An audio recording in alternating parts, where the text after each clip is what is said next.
திருச்சிற்றம்பலம். ஓம் நம சிவாய. தென்னாடுடைய சிவனே போற்றி, எந்நாட்டவர்க்கும் இறைவா போற்றி. பூழியர்கோன் வெப்பொழித்த புகழியர்கோன் கழல் போற்றி, ஆழிமிசை கல்மிதப்பில் அணைந்த பிரானடி போற்றி, வாழி திருநாவலூர் வந்தொண்டர் பதம் போற்றி, ஊழிமலி திருவாத ஊரர் திருத்தாள் போற்றி. தொல்லை இரும் பிறவி சூழும் தலை நீக்கி அல்லல் அறுத்து ஆனந்தமாக்கியதே, எல்லை மறுவா நெறியளிக்கும் வாதவூரம் கோன் திருவாச்சகம் என்னும் தேன். திருச்சிற்றம்பலம். 8வது பாகம் திருச்சதகத்துல ஆனந்தத்து அழுங்கல். ஆனந்தத்து அழுங்கல் பார்க்க ஆரம்பிச்சோம். முதல் பாடலும் பார்த்துட்டோம். புணர்ப்பது ஒக்க எந்தை என்னை ஆண்டு பூனை நோக்கினாய். அதான் அந்த பரம்பொருளுக்கு it is its spontaneous nature that it cannot. இந்த சம்ஸ்கிருதத்துல ஏதோ ஒரு எக்ஸ்பிரஷன் இருக்கும், அந்நியத்தை அதால சகிச்சிக்கவே முடியாது அப்படின்னு. ஏன்னா அது இருப்போல்லையோ, எக்ஸிஸ்டன்ஸ் சொல்லியோ, அது அந்நியமா, அதுக்கு அந்நியமா ஏதோ ஒரு பவுண்டரியோட ஏதோ ஒன்று இருக்கிற மாதிரி இருக்கு அப்படின்னா, அதை தன்னோட களத்தின் அந்த இருப்புல களத்தின்றி ஏக்கமா இருக்கிறதுங்கிறது தான் அதனுடைய தன்மை. அதனால இட் இஸ் ஆல்வேஸ் சீக்கிங். அந்த அதர் சைட்ல இருந்து நம்மளோட seeking, we wanting to get to விட்டுங்கிறத விட அது it is its spontaneous nature to absorb whatever seems to be away from it, apart from it. அப்படி இருக்க அந்த நேச்சர்னாலேயே it is always willing to take in அந்த இண்டிவிஜுவல் சென்ஸை எடுக்கிறதுக்கு ரெடியா இருக்கு. அப்படிதான் நீ என்னை ஆட்கொள்ளணும் அப்படின்னு பூனை நோக்கினாய். The considering whether I can take this in அப்படிங்கிற மாதிரி அப்படி பார்த்தாராம் அங்கனால. அதை வேற முதல் லைன்ல பூனை நோக்கினாய் அங்கனால. ரொம்ப அழகிய கண்களை உடையவனே. அழகிய கண்கள்ங்கிறது நேத்திரத்தினால தீட்சையை கொடுத்து தன்னோட கலத்திக்கிற அந்த தன்மை. அந்த அழகிய கண்கள் கொண்டு நீ பார்த்தாய், இதை சேத்துண்டு உள்ளான், நம்மளோட கலத்திண்டு உள்ளான் அப்படின்னுட்டோ. ஆனா புணர்ப்பது அன்று இது இன்னும் அது அதான் நான் கூட சேர மாட்டேன்னு ஏதோ ஜீவ சங்கல்பத்தினால போகக்கூடிய ஜீவனா இருந்தாக்க அது ஃபோர்ஸ் பண்ணி இந்த முள்ளுல விழுந்த துணியை பிடிச்சி வெடுக்குன்னு இழுக்கிற மாதிரி அந்த ஜீவனோட இந்த லோகத்துல லௌகீகமான கனெக்ஷன்ஸ்ல இருந்து வெடுக்குன்னு புடுங்க மாட்டார் பகவான். அதுக்கு நம்ம முன்னாடியே அப்ளிகேஷன், நம்ம சுந்தரர் பெருமான் தான் அது. நான் அங்க லோகத்துல போனாக்கா பலதுல இன்வால்வ் ஆகி உன்னை மறந்து விடலாம். அப்படி ஒரு சிச்சுவேஷன் எனக்கு வந்தாலும் நீ என்னை வலிய பிடிச்சுக்கணும், என்னை விடப்படாதுன்னு முன்னாடியே அப்ளிகேஷன் போட்டு வச்சதுனால அவர் சண்டை போடுற. நான் இல்லை உனக்கு ஆள் இல்லை அப்படின்னு என்ன சொன்னாலும் I will even go to the court and prove you wrong அப்படின்னு போய் கேஸ் போட்டு தன்கிட்ட சேர்த்துட்டார் இல்லையா. ஸோ அதான் அதோட அது தன்கிட்ட சேர்த்துக்கிறதுங்கிறது it is its nature like that. ஆனா ஒரு சாதாரணமா எல்லாருக்கும் அப்படி பண்ண மாட்டார். சுந்தரர் பெருமானுக்கு பண்ணினார். பட் ஒரு ஜீவனுக்கு தன்னோட சங்கல்பங்கள் ஸ்ட்ராங்கா இருக்கு, எனக்கு இருக்கணும்னு இருக்குன்னா சரி இருந்துட்டு வாயேன், கஷ்டப்பட வேண்டாமே அப்படி சொல்லிட்டு அது விட்டு விடுவார். அப்படி விட்டுட்டேன்னு இல்லை, அது ஒரு காருண்யம் தான். ஏன்னா அது ஜீவனுக்கு லௌகிகமா இருக்கிற துக்கங்கள், ஐயோ எனக்கு எல்லாம் போச்சு நான் போறேனேங்கிறது இருக்கும் இல்லையோ. ஆனா இப்ப he feels bad. சரி பரவாயில்ல, இருந்தாலும் எனக்கு அந்த யோகியத்தை சித்திக்கலைன்னாலும் நான் இருக்கிற நிலையிலேயாவது அன்பனின் கழற்கணே புணர்ப்பதாக ஃபைனலி உங்ககிட்ட சேரறதுக்கு உண்டான அந்த பக்குவத்தை கிடைக்கிறதுக்கு ஹேத்துவா எனக்கு உங்ககிட்ட உண்மையான அன்பை கூட, இப்ப இருக்கிற நிலையில அட்லீஸ்ட் அதையாவது கூட, புங்கமான போகமே அதுதான் என்னோட நிலையில இப்ப சதிக்கு எனக்கு போகம். உன்னுடைய உண்மையான அன்பு, உன்னை நாடக்கூடின்னு அந்த உண்மையான அன்பை கூட அதையாவது எனக்கு அனுகிரகம் பண்ணு. போகம் வேண்டி வேண்டிலேன் புரந்தராதி இன்பமும் ஏக நின் கழல் இணை அலாது இலேன் என் எம்பிரான். எனக்கு ஒரே ஒரு லட்சியம் தான்ப்பா, அவனோட திருப்பாதம்ங்கிறது மட்டும்தான் எனக்கு லட்சியம். கழல் இணை அலாது இலேன். அந்த திருப்பாதத்து மேல நாட்டம் இல்லாதிக்கு வேற எதுக்கிட்டையும் எனக்கு வந்து நாட்டம் இல்லை. புரந்தராதி இன்பமும் வேண்டிலேன். இந்திராதி தேவதைகளோட சுகம், தேவலோகத்துல சிந்தாமணி கற்பக விருட்சம் காமதேனு எல்லாம் வச்சுண்டு சௌக்கியமா ராஜ்யம் பண்ணிட்டு எல்லா விதமான ஆசைகளும் பூர்த்தியாகும். ஓல்டேஜ் டிசீஸ் பிரச்சனை எல்லாம் கிடையாது. அப்படியெல்லாம் இருக்கிற சௌக்கியமான லைஃப் கிடைக்கும் அப்படின்னாலும் I will not opt for it. அது அது வந்து இந்திராதி தேவதைகள்னு சொல்றார். அதாவது லௌகீகமா நம்மளுக்கு வந்து however successful we might be, நம்மளுக்கு வந்து ஏதாவது அவார்டு கொடுத்து லோகத்திலேயே பாரத் ரத்னான்னு ரெக்கக்னைஸ் பண்ணுவான்னாலும் பரவாயில்ல. தட் இஸ் நாட் மை லட்சியம். To be one with you, அந்த இண்டிவிஜுவல் சென்ஸ் இல்லாதக்கு ஒன் கூட கலந்து இருக்கிறது அப்படிங்கிறது தான் வந்து லட்சியமா இருக்கணுமே தவிர்த்து வேற எதுக்கிட்டையும் எனக்கு வந்து நாட்டம் கிடையாது. ஏகனின் கழல் இணைய அலாது இலேன் என் எம்பிரான் ஆகம் விண்டு கம்பம் வந்து குஞ்சி அஞ்சலிக்கணே ஆக என் அஞ்சலிக்கணே ஆக என் கை கண்கள் தாரை ஆறதாக ஐயனே. என்னோட சகல இந்திரியங்கள் சகல எனர்ஜிஸையும் வந்து ஒன்னையே நாடி, உன்னுடைய அந்த அனுபவத்தையே நாடி, அந்த நாட்டத்தினால வந்து ஆகம் விண்டு சரீரம் அப்படி தன்னிலை கொலைஞ்சு ஆடுறதாம். கம்பம் வந்து நடுங்கிறது அந்த அன்புனால. அன்போட லட்சணங்களா சொல்றதெல்லாம். ஆகம் விண்டு கம்பம் வந்து கை வந்து ஆட்டோமேட்டிக்கா தலைக்கு மேல குவியறது. அந்த அந்த பரம்பொருளோட வைபவத்தை நினைச்சு அதுக்கு சமர்ப்பண பாவத்துல வந்து குஞ்சி அஞ்சலிக்கணே ஆக என் கை, என் கை குஞ்சி அஞ்சலிக்கணே ஆக.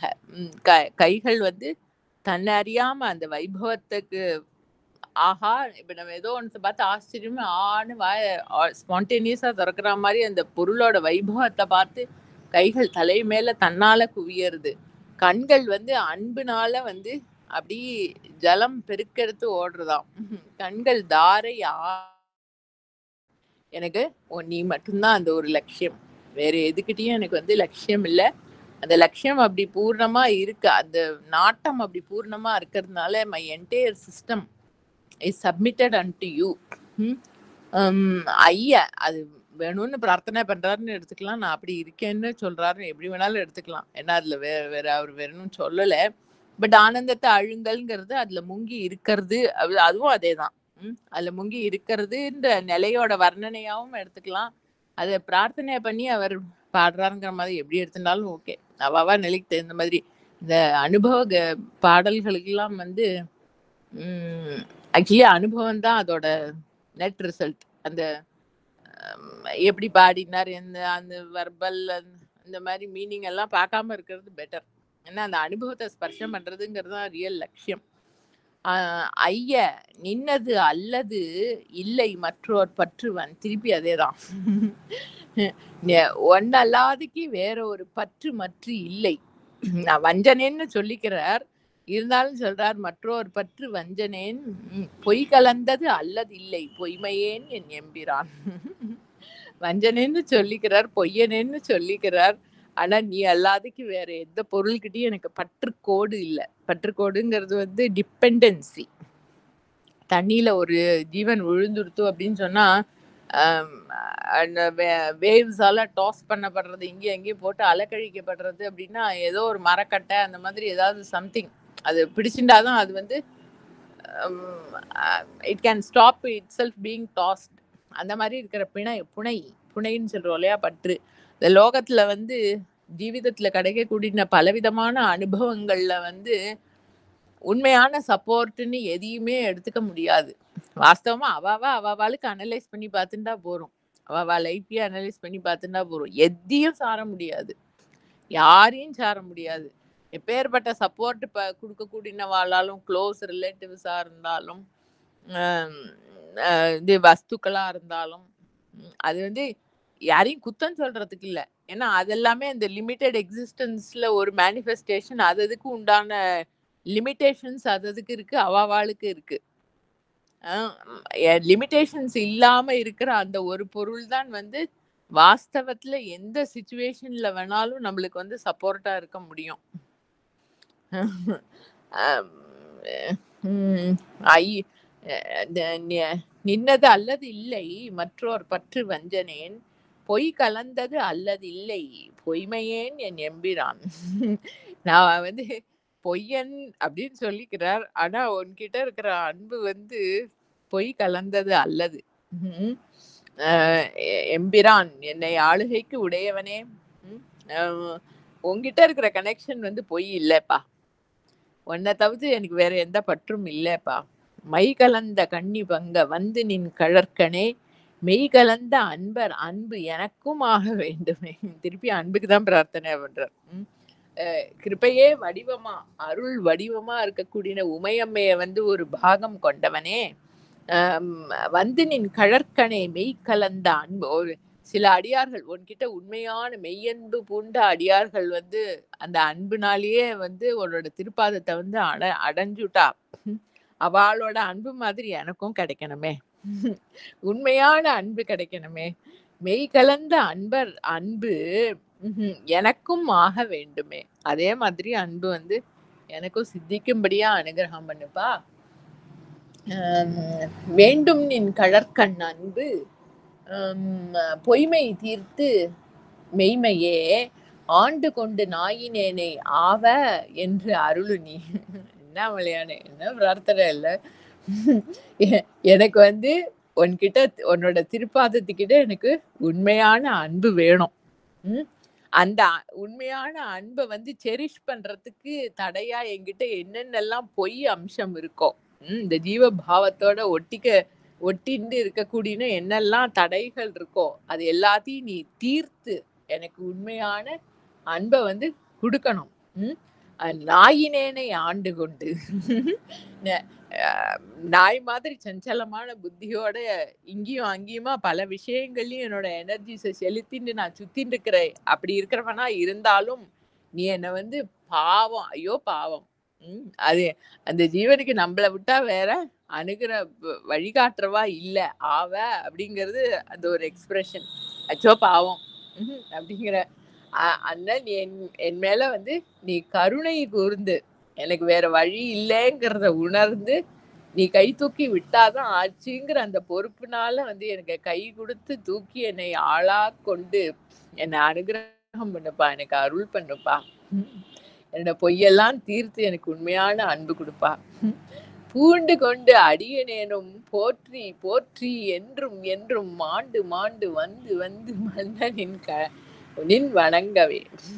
நீ எனக்கு அனுகிரகம் பண்ணி எனக்கு உண்மையான அந்த அன்பை கொடுத்து அது நான் வந்து அப்படியே என்னோட பரமமான ஒரு சொத்தா நான் அதை பூண்டு கொண்டு நானும் அதை அப்படியே ஏத்துண்டு உனக்கே நமஸ்காரம் அனுகிரகம் பண்ணிட்டார்னு அந்த கிராட்டிடியூட்ல அப்படியே உனக்கு சமர்ப்பணம் பண்ணி நமஸ்கார பாவத்திலேயே எக்காலத்திலையும் என்னோட அந்த இண்டிவிஜுவல் சென்ஸை கவனிக்காதக்கு மாண்டு மாண்டு வந்து வந்து எல்லாம் ரெண்டு வாட்டி எம்பசஸ் பண்ணி சொல்றதுக்கு போற்றி என்று மாண்டு வந்து, அத போற்றி போற்றி என்று என்று மாண்டு மாண்டு வந்து வந்து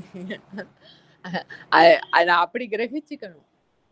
இதெல்லாம் வந்து எக்ஸ்பிளைன் பண்றதெல்லாம் விட அது அவரோட அந்த பாவத்தோட பிரவாகம். அது எனக்கு நீ வந்து ஐயோ பாவம் இதுக்கு வேற வழி இல்லைன்னு நீ எனக்கு என்னோட பொய்மை எல்லாம் தீர்த்து உன்னை அடையறதுக்கு உண்டான மெய்யன்பை கொடு. நான் அதை அப்படியே கிரகிச்சுக்கும்படியாவும் அனுகிரகம் பண்ணு. நான் அதை அப்படியே கிரகிச்சுட்டு அந்த பாவத்துல உனக்கே சமர்ப்பணம் பண்ணி என்னைக்கும் உங்ககிட்டேருந்து நீங்காதக்கி இந்த இண்டிவிஜுவல் சென்ஸை கவனிக்காதக்கி உன்னையே நாடி உன்னையே திருப்பாதத்திலேயே வந்து விழுந்து நமஸ்காரம் பண்ணு, அவனோடையே கலந்துருக்கணும். அப்படி ஒரு பாவத்தை வந்து நீ எனக்கு அனுகிரகம் பண்ணு. ஐயோ பாவம்னாவது எனக்கு அனுகிரகம் பண்ணு. வணங்கு நின்னை மண்ணும் விண்ணும் வேதம் நான்கும் மூலமிட்டு உணங்கு நின்னை எய்தல் உற்ற மற்றோர் உண்மை இன்மையின். நீதான் வந்து இந்த சகல சிருஷ்டியிலையும், சிருஷ்டியில இல்ல சிருஷ்டிக்கு எல்லாத்துக்கும் ஆதாரமா ஏதாவது இருப்பு, ஏதாவது உணரப்படுறது அப்படின்னு கண்டானாக்க அதுக்கு எல்லாத்துக்கும் வந்து ஆதாரமா இருக்கிற உண்மை பொருள் அப்படிங்கிறது நீ ஒரு பொருள் தான். உனக்கு அந்நியமா வந்து சத்திய வஸ்து அப்படிங்கிற அதாவது அந்த இருப்புங்கிற தன்மை வந்து வேற எதுக்குமே கிடையாது. அதனால ஒன்னதான் எல்லா சகல ஜீவன்களும் நாடின்னு இருக்கு. ஏதோ ஒரு விதத்துல நாடின்னு இருக்கு. தெரியறதோ தெரியலையோ நாடின்னு இருக்கு. இந்த பூலோகத்திலயா இருக்கட்டும், இந்த விண்லோகம், அது என்ன மேல் லோகம்லாம் சொல்றோமே, அத அந்த லோகத்துல இருக்கிற ஜீவிகளா இருக்கட்டும், எல்லாமே வந்து உனக்கு சமர்ப்பணம் பண்ணி உன்னையே தான் நாடின்னு இருக்கு. அறிவு களஞ்சியமா இருக்கக்கூடிய 4 வேதங்கள் லோகத்தையே சிருஷ்டி பண்றதுக்கு ஆதாரமா இருக்கக்கூடிய அறிவு களஞ்சியமா இருக்கிற இது வேதங்கள் அது வந்து உன்னுடைய புகழதான் பாடின்னு இருக்கு. வேதம் 4ம் ஓலமிட்டு உணங்கு நின்னை எய்தல் உற்ற மற்றோர் உண்மை இன்மையின். ஏன் அப்படின்னாக்கா வந்து உனக்கு அந்நியமா ஒரு சத்திய பொருளை அடையறதுக்கு there is nothing else other than you. இதை உன்னை விட்டுட்டு வேற இன்னொன்னுத்த அடையறதுக்கு அப்படிங்கிற சான்ஸே இல்லை. வணங்கியாம் விடங்கள் என்ன வந்து நின்று அருளுதற்கு இணங்கு கொங்கை மங்கை பங்கை என்கொலோ நினைப்பதே. திருப்பி அதே கிருபை வடிவமா இருக்கக்கூடிய உமையம்மையோட சேர்ந்து இருக்கிறவனே. எப்பயுமே அனுகிரகம் அருள் பிரார்த்தனை பண்றச்சே வந்து அம்மையோட கூடின அப்புறம் தானே வழிபடணும் இல்லையா? இணங்கு கொங்கை மங்கை பங்க அப்படியே உமையம்மைய ஒரு பாகமா கொண்டிருக்க கூடினவனே, உனக்கே சமர்ப்பணம் பண்ணி உன்னை வந்து விடாதக்கின்னா வேற அந்நிய பொருள்ல வந்து கவனம் போகாதக்கி உன்கிட்டயே ஃபோக்கஸ் கம்ப்ளீட்டா இருக்கும்படியா உங்ககிட்ட எஸ்டாப்ளிஷ்ட் ஆகும்படியா நீ வந்து கிருபை பண்ணுறதுக்கு ப்ளீஸ் கன்சிடர். வந்து அருளுதற்கு இணங்கு கொங்கை மங்கை பங்க என்கொலோ நினைப்பதே. அது நீ நினைச்சாதான் வந்து அது நடக்கும். உன்னோட அருள் உன்னுடைய அனுகிரகம் இருந்தாதான் அது நடக்கும். இந்த காவியகண்டர் வந்து அண்ணாமலையான்ட்ட ஒரு பாடல் எழுதி தருவார். அதுல வந்து என்ன சொல்லியிருப்பார், நீதான் எனக்கு குரு. நீ ஒத்துக்கிற குருங்கிற ஸ்தானம் வந்து அண்ணாமலையான் ஒத்துக்கலைன்னாலும் வந்து அவ சிஷ்யாளுக்கு இருக்கிற பாவத்துல வந்து குருங்கிற பாவத்துல அவர் அக்செப்ட் பண்ணிட்டு கம்ப்ளீட்டா சமர்ப்பணம் பண்ணியாச்சு. நீதான் குரு. நீ எப்படி என்ன உன்னோட சங்கல்பத்துலதான் என்னோட வரவு போக்கு எல்லாம் நடந்துட்டு இருக்கு. நீ வந்து ஒரு செகண்ட் ஒன் தாட் உன்னோட மைண்ட்ல வந்து இந்த ஜீவன் கரையேறணும் அப்படின்னு நீ நினைச்சேனாக்கா நான் கரையேறிடுவேன், எனக்கு தெரியும். ஆனா என்ன பண்றது, உனக்கு தான் தாட்டே கிடையாதே, உனக்கு தான் மனசே கிடையாதே, நீ எப்படி நினைக்க முடியும்? உனக்கு சங்கல்பம் கிடையாதே, இந்த ஜீவன் உத்தரணமாகணும்னு நீ எப்படி நினைக்க முடியும்? அப்படி சொல்லி ஒரு பாட்டு எழுதி தருவார். அது நினைச்சா போறோம். என்கொலோ நினைப்பது, நீ என்னைக்கு வந்து என்ன நினைக்க போற? அது எப்படின்னாக்கா அந்த ஜீவன் இந்த பிரார்த்தனை பண்ற ஜீவனும் அந்த பொருளுக்கு அந்நியம் இல்லை இல்லையா? இப்ப சதிக்கு உணரலைன்னாலும் அதுக்கு அந்நியம் இல்லாததுனால அந்த ஆந்தரிகத்திலிருந்து அந்த தேவை வருது அப்படிங்கிறது வந்து அது நினைக்கிறது தான். நம்ம ஆர்த்தர் ஆஸ்பர்னோட 2வது பொண்ணுகிட்ட அண்ணாமலையான் சொல்லுவார், அந்த குழந்தை வந்து இதுக்கு போர்டிங் ஸ்கூலுக்கு போயின்னு இருக்கும், ஹாஸ்டல்ல போய் இருந்து படிக்க போறது. அவ அம்மா லூசி ஆஸ்பர்ன் வந்து இந்த குழந்தைகிட்ட சொல்லி கொடுப்பா, நீ வந்து இப்போ ஊருக்கு கிளம்புறதுக்கு முன்னால போய் பகவானை நமஸ்காரம் பண்ணிட்டு பகவான் ஷுட் ரிமெம்பர் கிட்டி அப்படின்னு சொல்லிட்டு போ அப்படின்னு சொல்லுவா. அது போய் நமஸ்காரம் பண்ணிட்டு பகவான் ஷுட் ரிமெம்பர் கிட்டி அப்படின்னு ஒன்னு சொல்லுவார். இஃப் கிட்டி ரிமெம்பர்ஸ் பகவான், பகவான் வில் ரிமெம்பர் கிட்டி அப்படிம்பார்.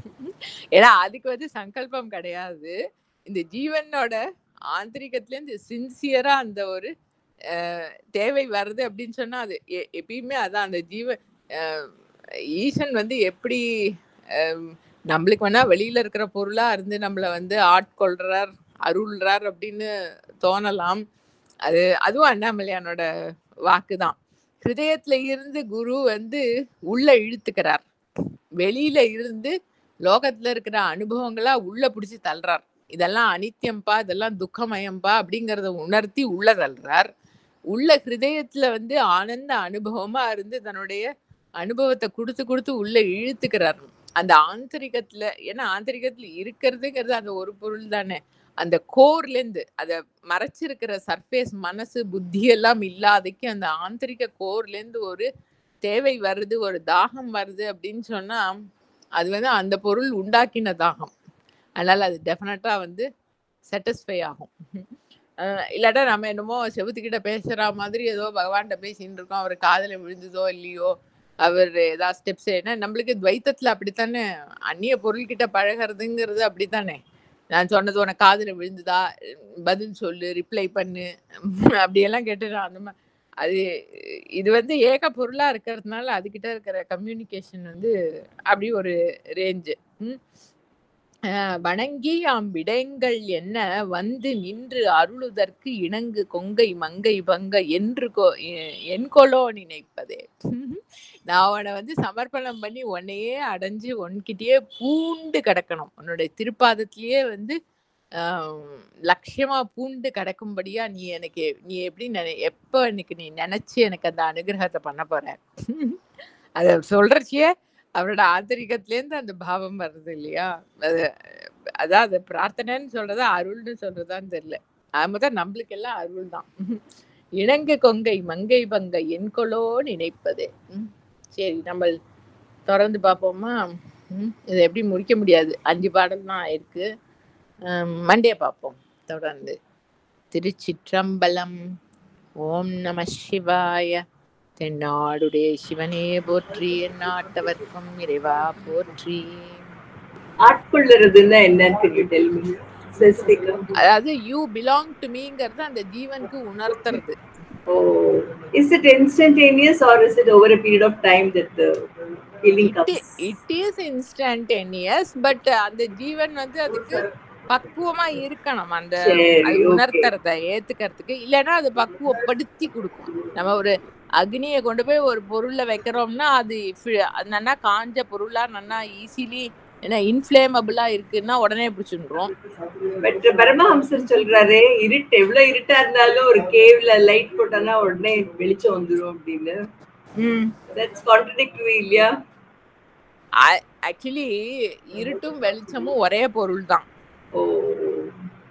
நம்ம கார்த்தால சொல்றோம் இது ராத்திரி, இதான் எல்லா பாடல்களையும் என்ன பக்தி பாடல்கள் வேதாந்த பாடல்கள் எதா இருந்தாலும் வந்து ராத்திரி இருட்டு வந்து போகும்படியா சூரியன் மாதிரி உதிச்சு நீ ஒளியோட வரணும் அப்படின்னு சொல்றோம் இல்லையா. அது வந்து வெளிச்சம் வந்து இருட்ட முழுங்குற சிச்சுவேஷன், அதனால வெளிச்சம் வந்து இருட்ட முழுங்கிறது. இதே சந்தியா காலம் சாயங்காலம் முடிஞ்சு ராத்திரி வரப்ப வந்து அது இருட்டு வந்து வெளிச்சத்தை முழுங்குற நேரம். இவ்வளோ ஒளியா கார்த்தாலிக்கு இருட்டு எடுத்து முழுங்கிற வெளிச்சத்தை இருட்டு முழுங்கிடுறது சாயங்காலம் ராத்திரி. ஆக்சுவலி ரெண்டும் ஒரே பொருள் தான், நம்ம அதை கடந்து பாக்குறதுல தான் இருக்கு. Thank you. I love the word ஆட்கொள்றது ரொம்ப பிடிச்சிருக்கு. It fascinates me. The proper meaning கேட்கலாம் தான் I just asked you. Thank you. Okay, Annamalai.